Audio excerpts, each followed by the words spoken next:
So, I've been studying theology since I was a kid. I mean, I was raised by a woman that was gonna become a literal nun.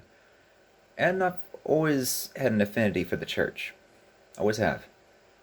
And I do a follow up study every year on the Book of Enoch, Thessalonians, Romans, and definitely Proverbs. I mean, every wealthy man that believes in the Bible that I've met preaches about Proverbs because there's so much wisdom in there. It's kind of like the art of war.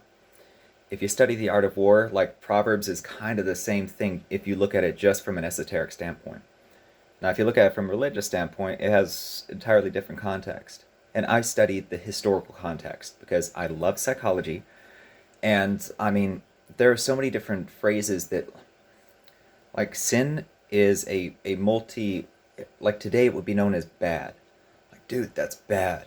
Like, no. Same type of thing. That's just, they spoke differently back then. And we're taking things sometimes too literally, sometimes not literally enough. And I'm looking at the Book of Enoch, the Epistle of John. I know it was his last book, and then Revelations and so on and so forth. I'm just basically trying to piece this huge puzzle together because I think, like, there are too many correlations between too many different religions and their origins and all of that. But certain things, now that I'm rereading them, with the perspective that I've gained over the past few years, because I've kind of put off this study for a couple years, I've been going through a lot.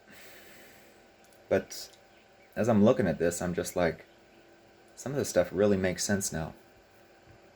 It's a unique perspective.